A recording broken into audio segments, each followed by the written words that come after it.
Guys, Friday ngayon. At ang ganda ng morning. The birds are chirping, the rooster's crowing. Kaya we're coming.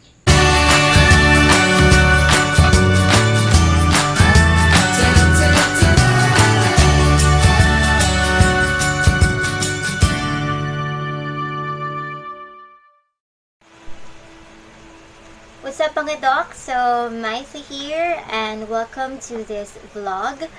And this is going to be a quick one. Real quick lang. So, dahil ngayon ay medyo busy na kami and marami kami ng inaaral because in 1.5 weeks time, rarely 2 weeks, we're going to have our exams already. So, we will have our comprehensive exams that include our first year subjects. So, that will be on July 6th until the Thursday of that week. 9, 6 to 9.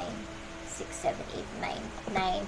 And then, the week after that, we're going to have naman our final exam. So, that would include our second year subjects. So, nandun kami sa season ngayon ng seryosong aral at seryosong basa at seryosong review. So, with that, ang pag-uusapan natin is about times and seasons. So, shout out kay Jessie. Buti na lang nag-chat ka. She was actually challenging me to do the hashtag there is a time for everything challenge. So, or a time for everything challenge. So, I'm gonna do that later.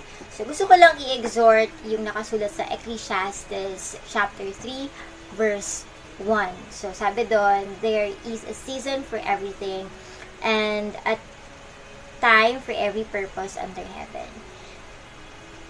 I would like to remember before na nagsastart tong pandemic ito, I was just really praying to God. Sabi ko kay Lord, or I would just like to have this assurance of what will happen in the future.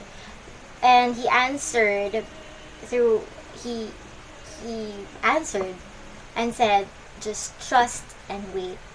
So, that made an impact to me because the trusting was in the context of waiting. So, that means merong time na kailangang i-course through or kailangang pagdaanan. And it's been since March yun. So, ilang months ba tayo? April, May, June. So, 3 months going 4 months already. And still, nandun pa rin tayo sa season ng waiting. So, gusto ko lang i-exhort sa atin that God is the author of time and He uses time to actually create and produce things. And most of the time, He uses time to produce something in us. So, number 1 point, time produces good fruit. Time will produce endurance. Time will produce patience. You cannot be patient without the context of time. Time will produce excellence because you cannot be just excellent over one night. I mean, you have to consistently do the habit of doing excellent things and thinking excellent thoughts and saying excellent things for you to become excellent, and it takes time. And time kasi is something that we don't want to be friends with, but I think that is one good point that we have to actually remember. We need to be friends with time. Kasi time maximized and time used properly will be for your benefit. So, what are you doing with your time? Because when you are actually being a good steward of time, because time is a commodity, time is something that we have to invest on or invest with.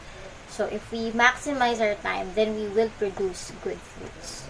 Okay, but if we waste time, then no fruit will be produced.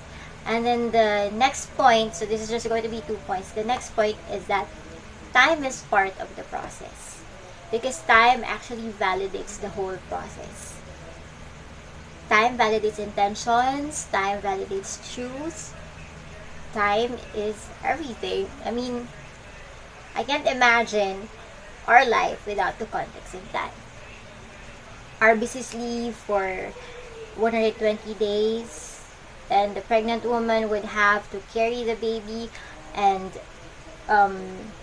have to deliver that on the 39th or 40th week. So, 38 pwede rin, 37 pwede rin. Diba? I mean, we cannot force things to happen because it's part of the process, and we have to actually embrace that part of truth, that heavy truth, that yes, time is part of the process. There's no other way but through it. There, you cannot go around, you cannot shortchange, you cannot shortcut in this generation that is so fast track, that we get to get things done very quickly. We lose the essence of time. And I think that actually changes the generation. But we have to understand that time is part of the process and time produces good fruit. So yun lang, I just like to live that with you. There is a season for everything and a time for every purpose under heaven. Hashtag a time for everything. Ecclesiastes 3 verses 1 to 8. To everything there is a season, a time to every purpose under heaven. A time to be born and a time to die. A time to plant and a time to pluck up that which is planted. A time to kill and a time to heal. A time to break down and a time to build up. A time to weep and a time to laugh. A time to mourn and a time to dance. A time to cast away stones and a time to gather up those stones. A time to embrace and a time to refrain from embracing. A time to get and a time to lose. A time to keep and a time to cast away. A time to rend and a time to sue. A time to keep silence and a time to speak.